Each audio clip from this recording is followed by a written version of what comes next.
I have someone that I've been really looking forward to interviewing, and has actually been one of the more unique ways that I've found someone to rap with, just in general. My man Euphonic, what's up, man? How you doing? It's good to be here. Yeah, really appreciate you coming on. How was also, guys, it's a Sunday, so I just really want to give a big shout out to you coming on and making the time with that, man. How's your weekend been? Pretty good. I usually work on music like every weekend, all weekend, because I work so much. I would imagine, yeah. That's super dope. So what you're saying is that you have, the music, and then you also have something that you do during the weekday. What do you do on the weekday? I run a drug and alcohol treatment center, a fairly large one in Orange County. That's amazing. Really quick, before we, I think that's incredible. I kind of want to get a background, though, on some of your stories. So why don't you tell us a little bit about, how you ended up in LA and, how you started rapping. I'd love to go from there. I started rapping, I think 1999 would have been the first time I ever wrote something. Just like the album. Yeah. It was all battle rap back then, like online or like, at local shows and stuff. But yeah. There was nothing like fluid about it, no rhythm or anything. It was all just like punchlines, and I wasn't a very good rapper at all. Yeah. And then, like, I started writing a lot more, but, like, as I got into that life more, like, I started doing a lot of drugs, drinking a lot. And then it progressed into, like, 18 years of opiate and heroin use. And it got really bad. I ended up, like, homeless in Boston for a couple years. And then, for whatever reason, like, someone just pulled me off the street, put me in a rehab in the middle of the mountains, and they shipped me out to California. And then I got sober, and I was able to, like, write again, finally. Definitely. Let's that's first off, thank you for sharing that. Let's go back to, so you were saying in like kind of the genesis of you making music. So it started off in those chat rooms online, like, I remember like some of those chat back rooms in the day. And then so battle rapping, what made you want us, what intrigued you about battle rapping? What spoke to you about it? The cleverness of the punchlines. Yeah. A lot of times, for people to be able to think of that. And then just the reaction they would get from like the crowd was always so like, fun. super cool, That's like such a dopamine rush. Like it just hits you, and that's amazing. Yeah, keep going. People be like saying like, "Damn, that was good," Yeah. And like to be the one that came up with that was really cool. Yeah. But then I wanted to start like making music, making songs, and it just kind of like it trailed off as like I got heavier into like the addiction. Yeah, of course. And then so what was that transition like when you went from I'm trying to synthesize the journey, like just make it linear. So you went from, making the battle raps and then going into making songs. Like, what was that transition like creatively for yourself? It was pretty cool. I would, I'd find beats that I really liked. Back then, it was all like stuff I would buy at these like little bootleg record shops. So it would be like Jay-Z's The Black Album instrumentals. That amazing, someone yeah. had like ripped, Yeah. And then I'd like write a whole album to that, Definitely. No choruses. It was all pretty much just like rap straight through, beginning and end. Yeah. I love that type of hip hop personally as well. That's awesome. Yeah. So back to kind of what we were saying about like, if there was a correlation between the more that you were like finding yourself in that creative space of rapping and like the drug use, what would you say? Was there a correlation or no? So I would say that the drug use actually like started to detract from the rapping, as I would get heavier into the drug use. Like I met people through rap that were doing and selling a lot of drugs, but then I just kind of put rap on the back burner, and I would end up like going to house parties and stuff and like rapping these verses that I had memorized from like 15 years ago, but like not writing anything new. And then, so we're going along with the journey, but really quick, like what first sparked your like interest and love of rap? Was it like a rapper? Was it a song? Like what was it? Well, my dad was an English professor growing up, so he always made me look everything up. He'd never give me the answer to anything. He'd be like, "Go, I love that. Yeah, look it up, thesaurus, dictionary, whatever." So like from a young age, I had a really huge love of words. Yeah, definitely. And then I don't know, probably I got the Tupac, All Eyes on Me, that album. Hell yeah. Listened to that a lot, but then probably hearing Eminem Infinite for the first time. And so just fire. the way he rapped that, I was like, I love just the way all these words go together and the sound of it. That's kind of where my name comes from too. I love that. Yeah, exactly. That makes sense. And like, just those internal rhyme schemes, just rhyming every word from the previous sentence. Like it's incredible what he was able to do. So, okay, that makes sense. And then, so I'm following along. And then when did it get to the level where the substance abuse took over just the majority of what was going on in your life, would you say? Probably like 2015 Yeah. to 2017, those last like few years of it. Yeah. I didn't do anything, you know. I was homeless, living in a park outside. Yeah, I'm sorry to hear that. I'm really happy that you look great right now and you look very healthy. So that's amazing, man. Crazy journey. And then so that was about 2 years, and then how were you able to pull yourself out of that? Because that's incredible, by the way. Like that really is an amazing thing to like be able to speak on. Yeah, a buddy of mine that I grew up with, he had gotten sober like a few years before that, and he found out I was living in this park and he wasn't having it. So he basically came and kidnapped me, drove me to a treatment center in the middle of the Berkshire Mountains. That's amazing. And he kicked me out of the car. He's like, you can go in there, it's all set, but like don't call me again, or you can walk 50 miles to the nearest town. And I was like, I'll go in, you know? Yeah, definitely. They'll give me something to make me feel better. And I went in there. I met a kid there that he also rapped. We started talking about it. They had like music performance, music appreciation at this rehab. It was super bougie. I'd never been anywhere like that before. And like we just started writing again. Yeah, it's amazing. Shout out your friend. That's an incredible friend, by the way. So he was actually at your album release party. He came out here. Really? California. Yeah. What's his name? D Rotten, Uneka. Yeah, Uneka. Big shout out. Thanks so much for not only coming to my show, but allowing me to meet an incredible artist like Euphonic. That's awesome, man. So, and now from Massachusetts, you're in Pomona, Costa Mesa. Costa Mesa. Talk about that change. Like, what is it like? What was that transition like? So, I mean, when I came out here, it was like sober living. Just a bunch of guys in a house, and they like bring you to meetings, you go to groups and stuff. But it was really like just getting these little jobs, kind of starting over, like getting a job at Subway, and then like moving out with a bunch of people, and then going down to just being able to afford having one roommate. California is way different than Massachusetts, but it's expensive. Expensive as hell. Yeah, but I love living. It's expensive as fuck out here. Sorry. Because anyone that's on tour ever is gonna play LA if they're like 100%. On tour, so I can just drive to shows all the time. Yeah, so definitely that's a huge benefit. Who was the last person you saw? You. Yo, flex. Before that, the Palmer Squares in Jarve.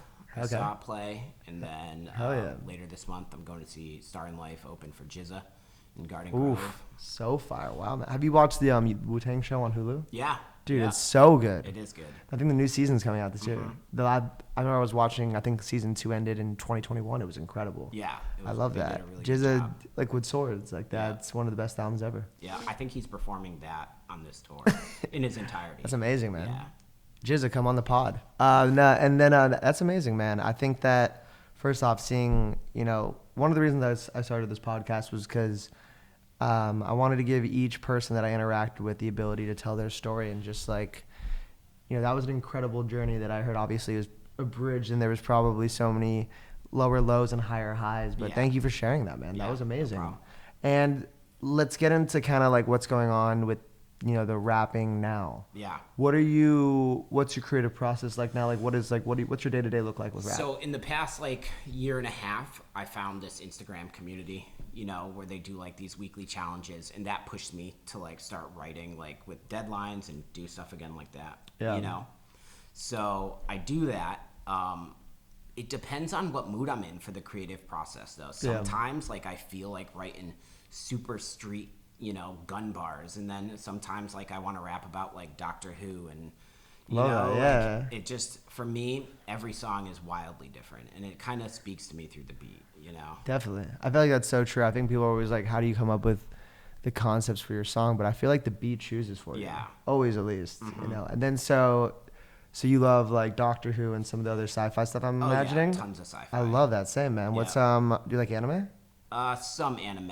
Yeah. What are you watching right now? I just rewatched Cowboy Bebop. Oh, so fire! I liked the Castlevania Netflix one actually. Yo, Castlevania's fire, dude. Yeah, I think I watched the first 2 seasons. I didn't watch the third one, but I know it's so sick. I think the boom of like like the nerd culture, but like just the sci-fi and like these high fantasy. Like, do you like Game of Thrones? Yep, Game of Game of Thrones is House amazing. Yep. House of Dragons was fire this year.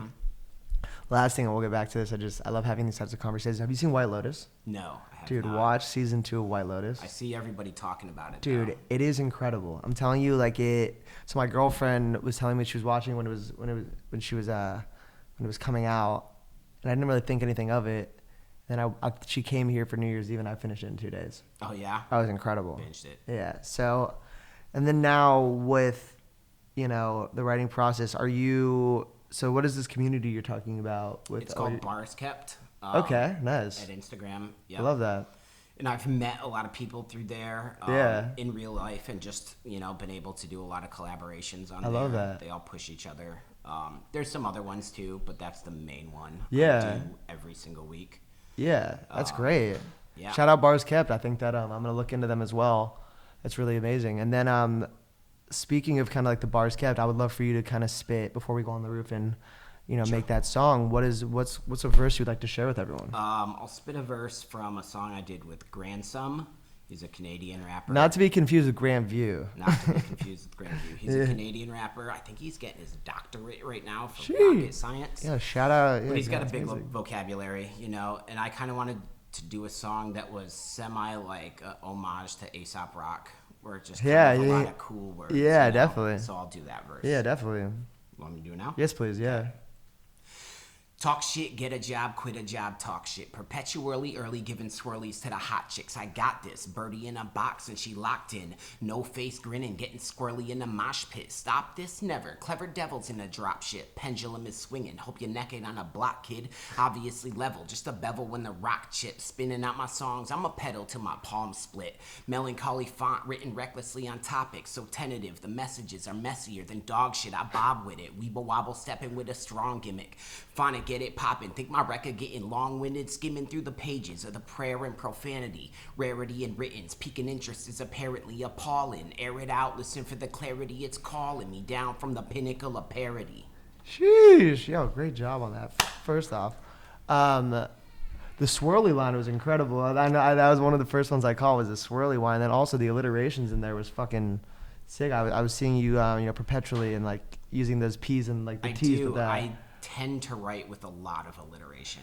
It flows better. I feel like yeah. phonetically, it's like it kind of it's easy to flow And out. so right now my teeth are fixed now, but Shout out your dentist. That's in the last like 6 months. Prior to that, I had a huge space in my teeth, so I Yeah. had a really bad lisp. Okay. So I had to kind of write in a way that I was able to do it. It wasn't Yeah. like always conscious, but it ended up being like that. Yeah. Otherwise, I couldn't say a lot of words. Yeah. You I feel like, I know like West Side Boogie and Corday have lisps. I feel a lot of like rappers with and lisps so does right now. Greaves, and like a lot of people just do it. And Yeah. it's fine, I think that was a great job on that. I think one of the things I love about this show as well, like just like I don't know, I love the acapella. Just it's intimate, but also it's like I'm able to like just fully focus on the lyrics. Man, that was really good. Yeah, thank you. That was fire. And then so kind of like to sum everything up, man. Incredible journey. You really I just want to say right now, Euphonic's a great guy, and just being around him has been just really enlightening, and this is exactly why I want to do this series. And then finally, man, like tell everyone what's going on for you the rest of the year, because we're in January, so what do you got planned? Year just started. I have an album coming out with that guy, D-Rot and Uneka. Yeah. We have a group called Something Wicked. It's really dark. Hell yeah. Over mostly like organic instruments, Okay. not a lot of like beats. Like, yeah, So got it. Okay, that's gonna come out probably like May, and then I'm gonna try to drop one solo album, and then hopefully this year I'm gonna start doing some performances, which I've kind of been slacking on. Yeah. I record a lot, but I don't get out there and perform. Definitely, man. So I think one of the dope things is I'm gonna be throwing shows, so we'll definitely get you on the ticket. Yeah. At the place I did my album release party, actually. Yeah. So it's really sick. So kind of just to sum it all up, guys. Big shout out to Euphonic. Please go check out his music. What's your socials? Euphonic Aspekt, Instagram, one word. EUPHONIC Same thing on Spotify, Apple Music, anywhere. Perfect. Yeah, and we'll link that in the bio, and we're gonna go on the roof and just fucking go murder a track. So yeah, we'll see you guys up there. All right. Good job, bro.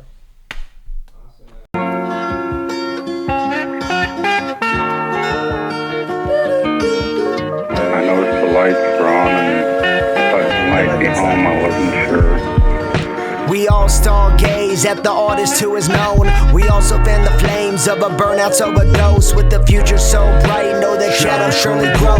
Then trolls throw shade to the ego shattered hoe, while payola playlisters gatekeep the fake streams. Plenty rob the pennies of any artist with a dream. Some seek the unsung in the underground scene. Scream the day one before the famous on our feeds. We claim them as ours, the 15 minutes mine. Their private life public, their public life unwinds. They cut 20 tracks, they say it's album time. They sell 20K, the label cuts ties. The death of hype and loss of buzz, and creative life is usually cuz. Yes, been swarm songs are force of fickle fans. Focus jump to new cool and limit trends. Dance move and gimmick gents. Foul styles make Minutemen. Was the bag worth career death? And this a eulogy to SoundCloud, a letter to the blog era and every Spotify account. That rose that grew from this toxic underground. Such human as you and as brave as any found.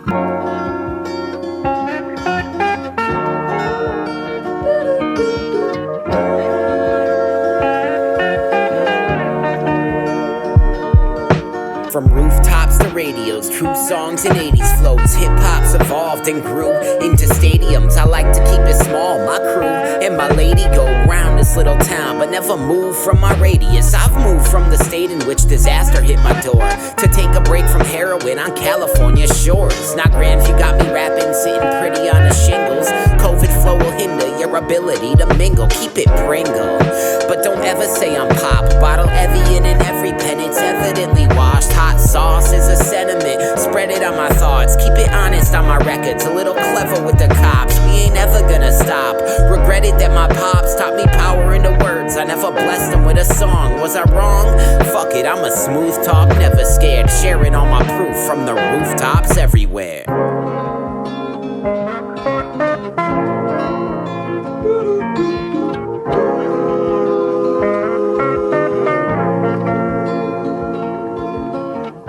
Shout out Young Solutions.